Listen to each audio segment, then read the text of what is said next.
በስመ አብ ወወልድ ወመንፈስ ቅዱስ አህዱ አምላክ አሜን። ድርሳነ ገብርኤል ዘየካቲት ምዕራፍ 1 አንድ አምላክ በሚሆን በአብና በወልድ በመንፈስ ቅዱስም ስም አምነን በገጽና በአካል ሶስት በመለኮትና በኃይል በፈቃድ አንድ የሚሆን የማይናወጥ መሠረት ሕጸጽ የሌለበት መዝገብ የማይፈርስ አንባ መጠጊያ የሚያከብር የሚያደኸይ የሚቀስፍና ይቅር የሚል እርሱ ነው። እርሱ ጭንቅን ያመጣል፣ ጭንቅን ያቀላል። ሁሉ እርሱን የሚለምን ወደ እርሱ የሚማልድ። በየካቲት ወር በ19 ቀን የሚነበብ የሊቀ መላእክት የቅዱስ ገብርኤል ድርሳንና ነገር ይህ ነው እንላለን። ጸሎቱና በረከቱ ከወዳጁ ጋር ለዘለዓለሙ ይኑር አሜን። የቆጵሮስ አገር ጳጳስ የሚሆን የከበረ አባት ኤጲፋንዮስ የተናገረው የሰማያት ሰራዊት አለቃ የሚሆን የሊቀ መላእክት የገብርኤል ርኅራኄ።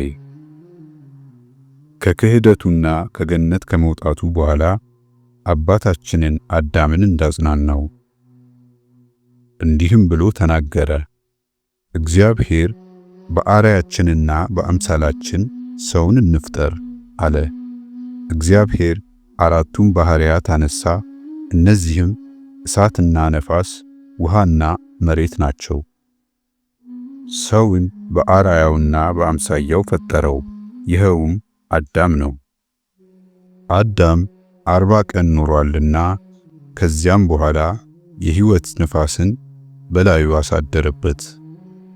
ይህም ከተፈጠረ ከ40 ቀን በኋላ በአዳም ላይ ያደረ ሕይወት ፍጹም ዕውቀት ነው። ይህም እግዚአብሔርን የሚያስመስል የሕይወት እስትንፋስ ከሥጋውያን ወገን ከአዳም በቀር በማንም አያድርም። ያን ጊዜም የመንፈስ ቅዱስን ብርሃን አልብሶ ተድላ ወዳለበት ወደ ገነት አገባው።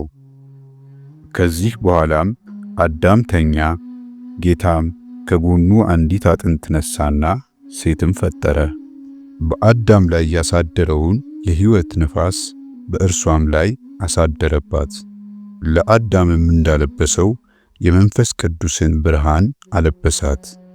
አዳምም በነቃ ጊዜ ጸጋንና ትንቢትን የተመላ እርሱ ሔዋንም ባያት ጊዜ ይህች ከሥጋዬ የተከፈለች ሥጋ ከአጥንቴ የተከፈለች አጥንት ሚስት ትሁነኝ አለ። የሕያዋን እናት ስለሆነች ስሟንም ሔዋን አላት። ከዚህ በኋላ እግዚአብሔር አዳምን በገነት ካለው እንጨት ሁሉ ብላ ባለው ጊዜ መልካምና ክፉን ከሚያሳውቅ እንጨት ግን አትብላ፣ እርሱን የበላህ እንደሆነ ትሞታለህ አለው። ከዚህም በኋላ አራዊትንና እንስሳትን አዕዋፍንም ወደ ሾማችሁ ወደ አዳም ሂዱ አላቸው። እርሱ የወደደውን ስም ያውጣላችሁ።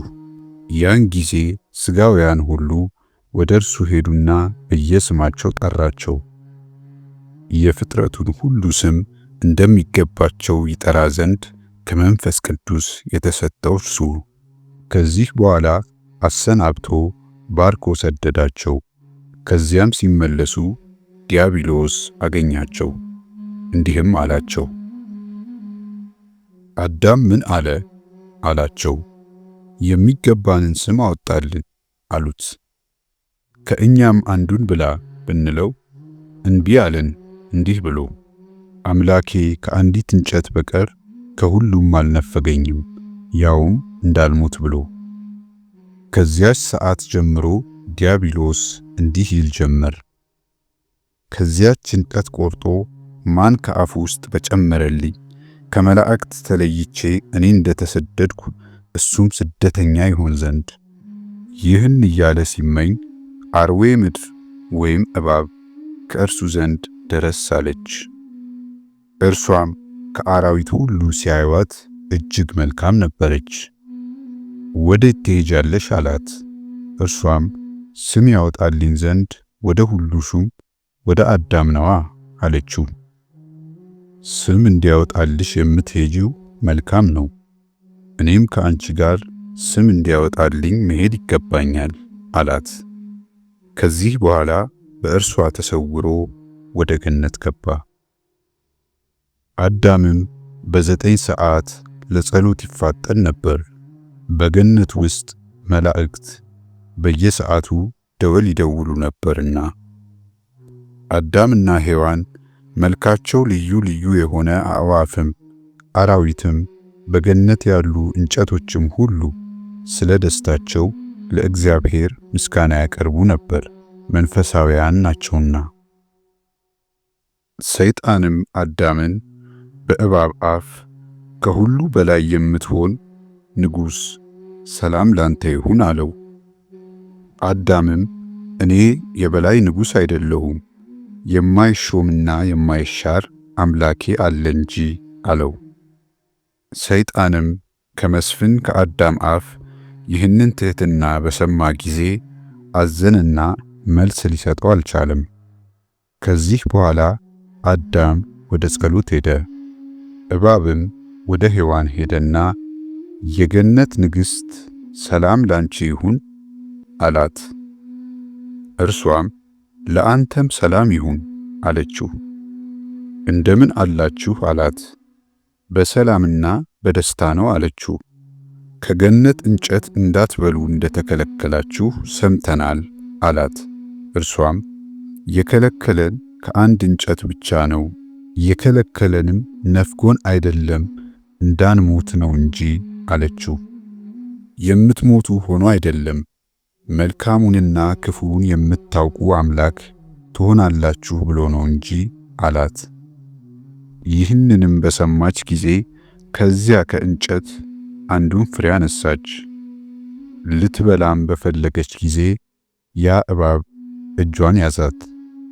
አምላክ ለመሆን ከፈለግሽ ብቻሽን አትብይ፣ አይሆንልሽምና፣ ነገር ግን ከባልሽ ዘንድ ሄደሽ አንድ ጊዜ አንቺ ለእርሱ አጉርሺው፣ እርሱም ለአንቺ አጉርስሽ አላት። እርሷም ወደ ባሏ ወስዳ አጎረሰችው።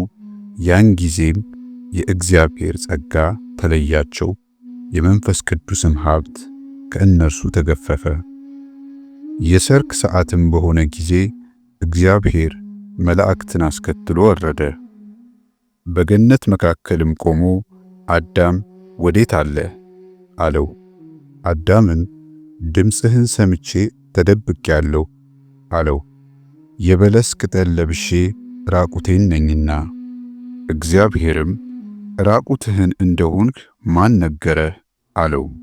ምናልባት እኔ አትብላ ካልኩህ እንጨት በልተህ እንደሆነ ነው። የሰጠህን ሴት ሰጠችኝና በላሁ አለው። ሴቷንም በእውነት ይህን አደረግሽውን አላት። እርሷም እባብ አሳተችኝና በላው አለች። እግዚአብሔርም እባብን ረገማት፣ በእባብ ዘርና በሔዋን ዘር መካከል ጸብ አደረገ።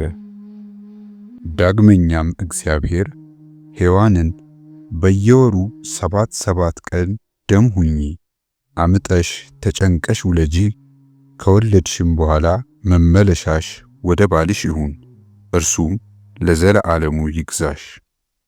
አዳምንም እግዚአብሔር እንዲህ አለው፣ ምድር በአንተ ምክንያት የተረገመች ትሁን። አንተ መሬት ነህ፣ አሁንም ወደ መሬትነትህ ተመለስ። ከዚህም በኋላ እግዚአብሔር የቆዳ ልብስ አለበሳቸው፣ ተድላ ካለበትም ገነት አወጣቸው። ካወጣቸውም በኋላ በገነት አቅራቢያ አጠገብ አኖራቸው። ምዕራፍ 2 ሱራፌንም ገነትን ይጠብቃት ዘንድ አዘዘው። አዳምም ሔዋንን አትቅረቢኝ፣ ይህ ሁሉ መከራና መሰደድ ከአንቺ የተነሳ ነው ያገኘኝ አላት። ይህንንም ብሎ አባረራት። በምስራቅ ባሕር አጠገብ ሄዳ ተቀመጠች። ያን ጊዜ መልአክ ገብርኤል ወደ እርሱ ወረደና የምታጽናናህን ለምን አባረርሃት አለው። አዳምም አጥፌ ናት እንጂ ረዳቴ አይደለችም አለው። አሁንም ዳግመኛ እንዳታስተኝ እፈራለሁ። ገብርኤልም ምን የሌለው ድሃ ምን ይፈራል? ከጌትነትህ ተሰደህ ድሃ ሆነሃልና አሁንም ከእርሷ በቀር የሚያጸናህ የሚረዳህ የለም አለው። ገብርኤልም እንዲህ ባለው ጊዜ አዳም ትምጣ እንጂ ምን ላድርግ አለ። ቅዱስ ገብርኤልም ሴት ወደ ባሏ የምትሄድ አይደለችም፣ ወንድ ወደ ሴት ይሄዳል እንጂ አለው። ያን ጊዜ አዳም ወደ እሷ ሄደ። እሷም ባየችው ጊዜ ወደ እርሱ ሄዳ ሰገደችለት። አንገት ለአንገት ተቃቅፈው አለቀሱና እንደምን እንዳሉ ተጨዋወቱ።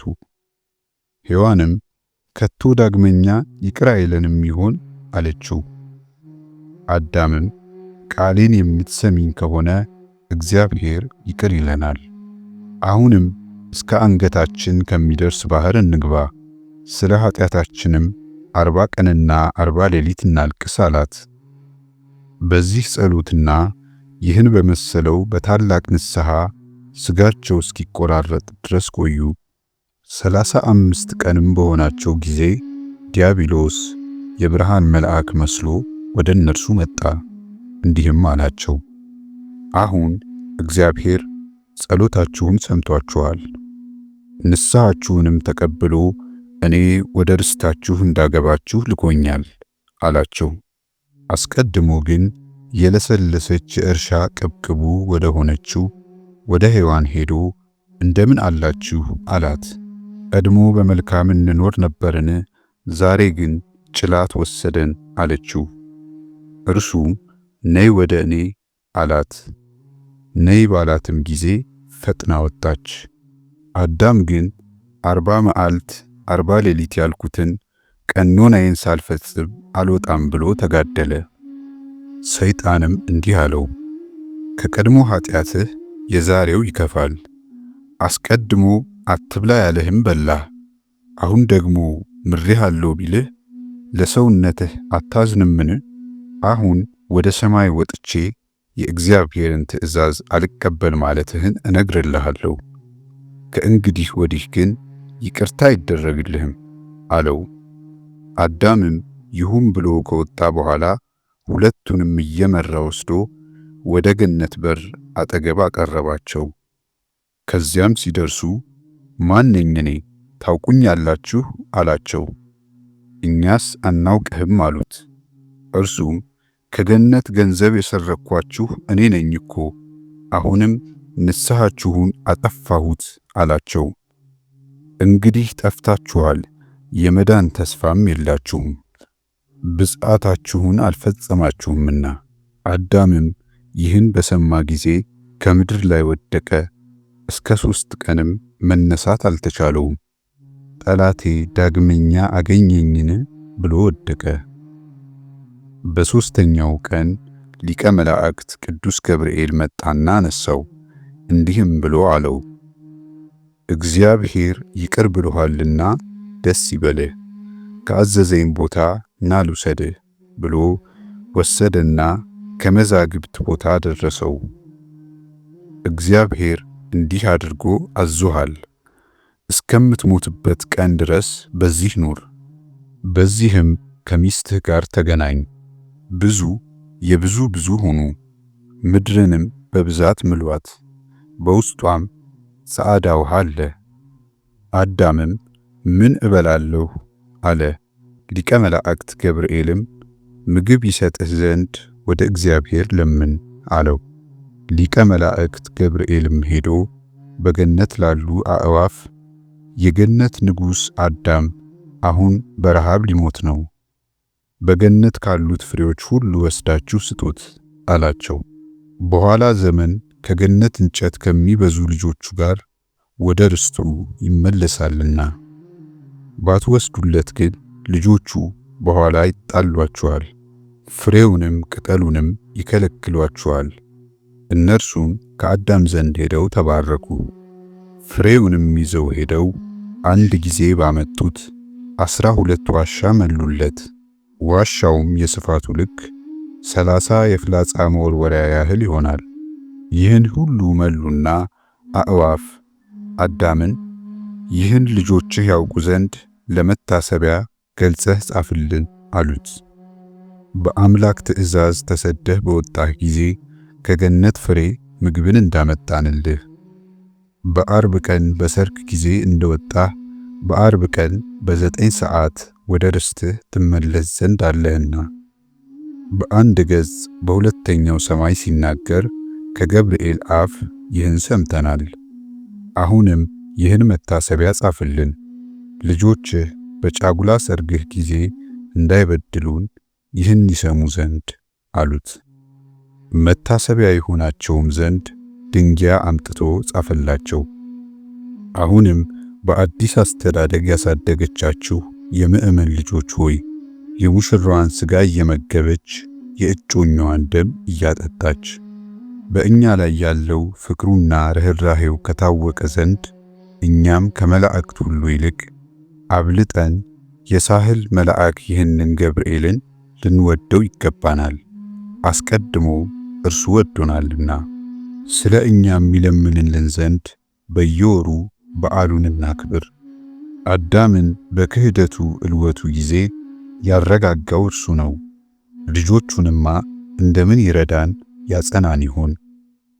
ጌታችን ኢየሱስ ክርስቶስ በመስቀል ላይ በመካከላችን ቆሞ ከአባቱ ከእግዚአብሔር ጋር ካስታረቀን በኋላ እርሱ አምላካችን ነውና እንደኛም ሰው ሆኗልና በመስቀሉ ባፈሰሰው ደም በሰማይና በምድር ያሉትን አስታረቀ ብሎ ሐዋርያ ጳውሎስ እንደተናገረ በመስቀሉ የፈጸመው ፍቅር በወዳጁ ላይ ይሁን ለዘለዓለሙ አሜን።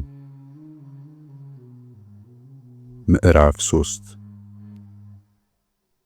የሊቀ መላእክት የቅዱስ ገብርኤል ተአምር ይህ ነው። ጸሎቱና በረከቱ ከወዳጁ ጋር ይሁን ለዘለዓለሙ አሜን። ቤተ ክርስቲያን ከሰሩ በኋላ መሠዊያ ሰሩ። መልኩ ያማረ አንድ ጎልማሳ ገባና እያደነቀ ቆመ። ዓይኖቹን አቅንቶ በተመለከተ ጊዜ ገብርኤልን ክንፉን በላያቸው ዘርግቶ አየው። ምሰሶውን አናጢዎች ለማቆም በቆረጡት ጊዜ ገብርኤል በእጁ ላይ ያለውን በትር ከምሰሶ ላይ ያደርገዋል። ያን ጊዜ አናጢዎቹ እንደፈለጉት ሆኖ ይቆማል። ያም ጎልማሳ ይህንን ታላቅ ተአምር ባየ ጊዜ ፈራ፣ ደንግጦ በምድር ላይ ወደቀ። ያዩትም ደነገጡ። አእምሮውም በተመለሰ ጊዜ ምን ሆንክ? ምንስ አየህ? አሉት። እርሱም ብሩህ የሆነና ታላቅ ክንፍ ያለው ሰው አየሁ፣ ክንፉንም በእነዚህ ሰዎች ላይ ዘርግቷል አላቸው። አምድ በሚቆምበት ጊዜ በጫፉ ላይ መስቀል ያለበት በትር የያዘበትን እጁን ይዘረጋል። በትሩም ከፀሐይ ይልቅ የሚያበራ ነው።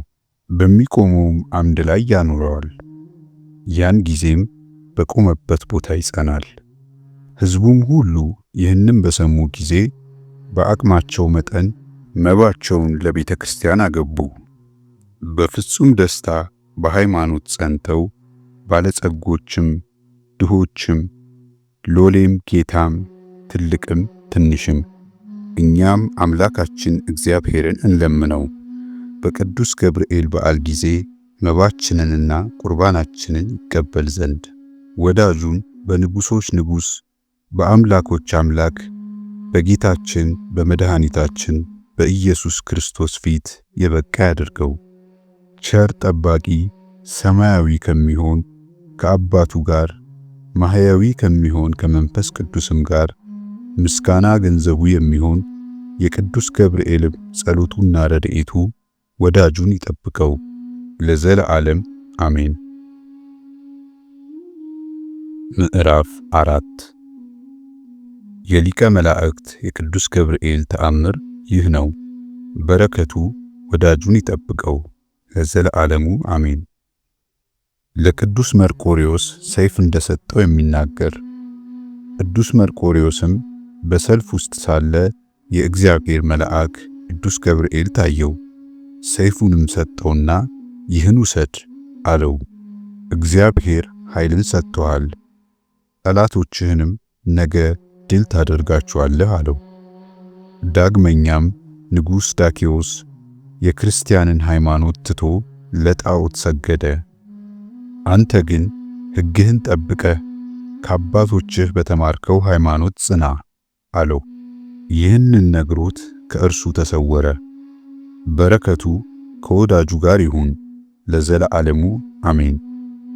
የነደደ እሳትን ያጌጥክ ገብርኤል ሆይ ከአርበኞች ጋር ውጊያን በጀመረ ጊዜ ሀብትንና ጸጋን የተመላ የሮሙን መርቆሬዎስን የረዳኸው፣ ያለ ረድኤትህ ግን ሞትን የማይፈራ ጻድቅም ሰማዕትም አይገኝም።